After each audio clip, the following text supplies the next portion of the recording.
and what motivated me about a lot of bullying, suicide bills, sexting bills that I work on isn't because they're not the ones that are going to solve all the property taxes here in the state of New Jersey. But I believe that they're very meaningful bills because they really affect our youth. My children, unfortunately, had to live through many challenges when they were in high school and in middle school. Some of the biggest challenges is when they had to go to the funeral for friends of theirs who had committed suicide.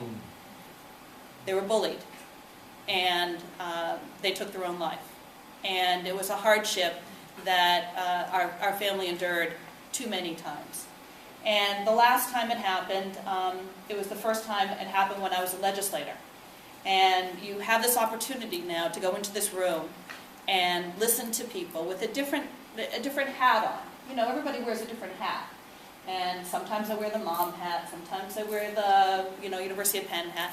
And I walked into the room because I wanted to listen to it from the perspective of a legislator. What did we need to do? What did we need to change about, teen suicide, bullying, all of those sort of things.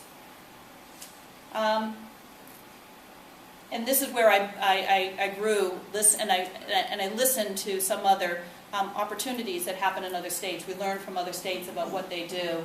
And there's a tremendous amount of reading that happens in this job because what people just give you, as you all know, is what people just give you isn't only what you should read. You should be reading other things to see how they're applicable.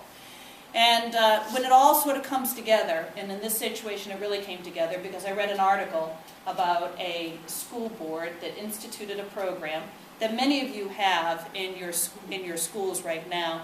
It's the OE program. You use different parts and pieces of it. But this particular one, I realized that it was a pilot. I'm developing a pilot program.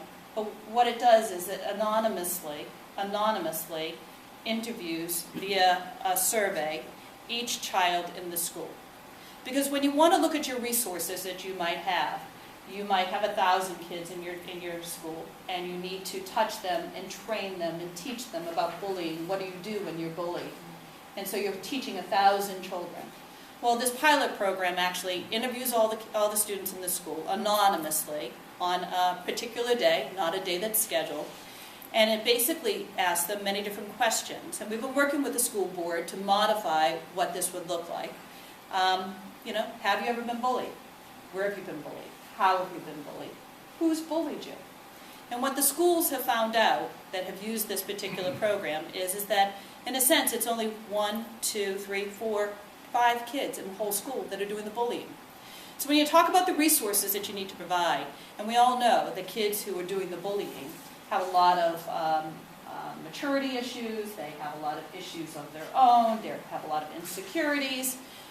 If they were to focus their energies, their funding on those 5 children who need that additional help, they could reduce the bullying throughout the school.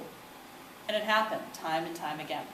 So the pilot program that I have, additional to the bullying law that's in place now, we're trying to move through the system because we think it's really very important. And when I heard from the School Board Association who came to testify that day, they also felt it was equally important to be able to have this particular resource available to the schools in New Jersey to reduce the bullying that was occurring throughout the schools.